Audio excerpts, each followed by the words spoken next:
we sent the notes out earlier today on the outline, and again, we jinxed the Giants. I said the Giants are over 500. Now, last week, they fell to a game below 500, but tonight, I can say they did lose to the Pirates where they won 2 out of 3, but they are 500. They're at least. You could have just not mentioned any of our notes, pre-show notes. No one would have ever known. You could have just said, "Hey, the Giants are 500." You could have taken the positive spin. I think we're the cause of it. The loss today. I'm now believing in jinxes, even though I've oh boy stood pat that they don't exist. I believe we jinxed the Giants. No, I'm kidding. But yeah, it was funny. It is funny that it happened 2 weeks in a row. That's why I brought it up. Everything's looking pretty darn good for these Giants. 17-13 in May. Similar to what we were just talking about with the Cubs, they've flipped it in May where they've reduced the runs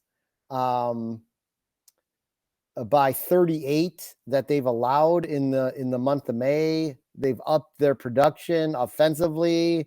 Everything is trending in the right direction. And to be quite honest, this is the NL West is theirs along with the Diamondbacks and the Dodgers to win. The Padres continue to be the great anomaly on sort of reminiscent on some of those Yankees teams where you put all this talent together on a team and they couldn't mesh and just could not produce winning baseball on a consistent basis. They're 5 games under 500. I mean, it's just I look at the Tampa Bay Rays and then you look at the San Diego Padres and it's almost like David and Goliath in a way, in how the roster construction is done. And Padres just keep throwing money at it and it's not working. So it's getting worse. Yeah, it's left the division wide open. The Dodgers have had injury problems with their pitching staff and some position players now. So it could be a lot more interesting than I thought it was going to be in the NL West this season. I've been watching Giants games. They've been fun to watch. Conforto, that's an interesting one because I watched Conforto and I'm like, oh, he could have been on either one of my teams, there. But he is performing at a high level. Mike Suwinski continues to hit like it wasn't like a weird anomaly season for that guy. So I don't know. It's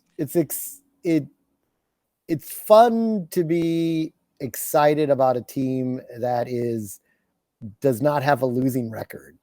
Yeah, I think that's been our theme all season. We brought it up with different teams, all 5 of our teams, except for, of course, the A's. But just finding reasons to be entertained at least, even though we know all the teams are very mediocre. To get to 500 is a massive milestone for any of our teams. So yeah,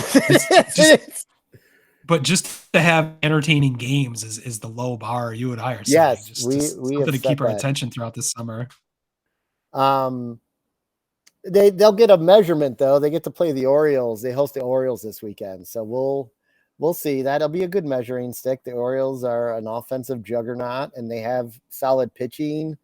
I mean, they've pretty much played great baseball since, what do you say, like August, mid-July, have All-Star break on from last year, pretty much. Yeah, like they've played well over 500 since that point. So, yeah, it should be a fun series. We'll see how much damage the Orioles can do in the cavernous ballpark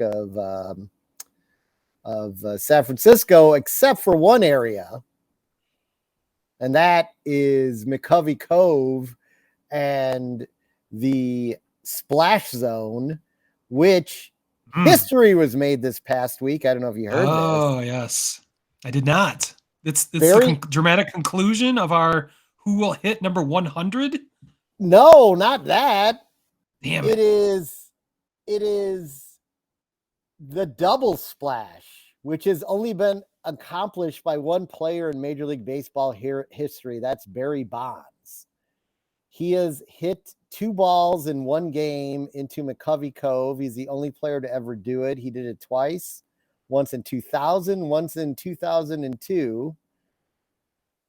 Unfortunately, in this broadcast, in this podcast, this isn't a Giants player we get to talk about. No, we get to talk about the legendary Pirate Jack Suwinski. I never heard of him, but he, in a 14-3 drubbing or 14-4 drubbing by the Giants, he was the one highlight by sending not one, but 2 balls into McCovey Cove in that embarrassing loss they had to the Giants this week.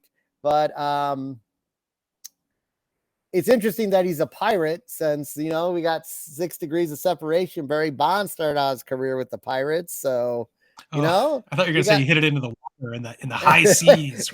and matey, I've got the ball. Wow. No, but it's kind of interesting that it's Bond's ex team to, a member of the ex team to. I did not put that together. So, I did not. Yeah. So well done. Yeah, I think the 100th splash has happened. I think we just missed it. I think we just totally missed it. Yeah. Yeah, we totally missed it. Yeah, that happened a few weeks ago, I'm sure. Well, so, we're but clearly amateurs, so I'm not too surprised. So, just another example of how amateurish we are with this. But everyone listening out there, I think there's a very good chance that this entire podcast, when we meet again next week, will be under 500 again. So, Yeah, I would bet on it. Here's to a great season of baseball.